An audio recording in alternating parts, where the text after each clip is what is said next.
Dito ako sa paborito kong stand ng mga prutas at saka mga gulay. At masasabi natin ito ay puro presko at saka organic. Kaya nakakasigurado tayo, nabubultol ako. Nakakasigurado tayo na talagang masasarap itong tinda niyan. Dito ako talaga namimili lagi. Yan. Humingi muna ako ng permeso sa may-ari ng tinda niya.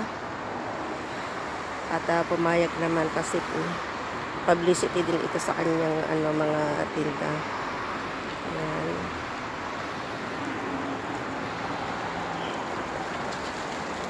Diba? Ang gagaling ng mga tinda nila. Oh.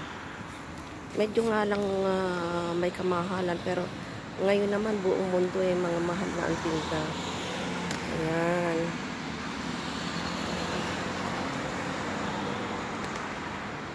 Ito pa yung mga gulay. Ayan.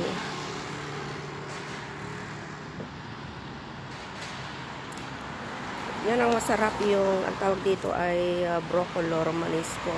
Napakasarap nito. Yan ang mga gulay nila. Medyo lalayo-layo ako dahil sobrang close up itong aking pagbibideo. Yan. Ang gaganda ng tinda niya. O, tinan mo ang mga itsura ng kamatis niya. Yan, masasarap na kamatis talaga yan. At medyo nga lang talaga may kamahalan.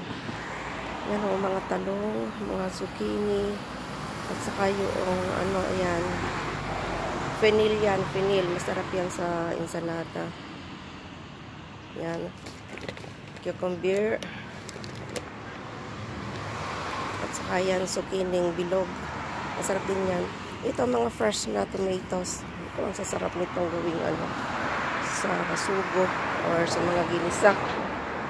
Ayan mga tipo ng kamatis. Balak ako lang bumili ng mga seeds at dalhin sa Pilipinas para doon tayo magpasibol.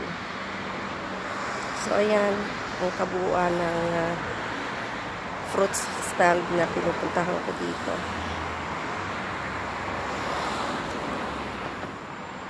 Sarap nila dahil puro organic.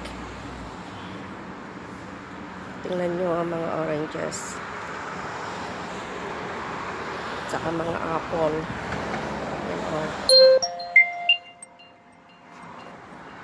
Ayan o. So ayan, dito muna tayo nagtatapos. Salamat sa inyo guys.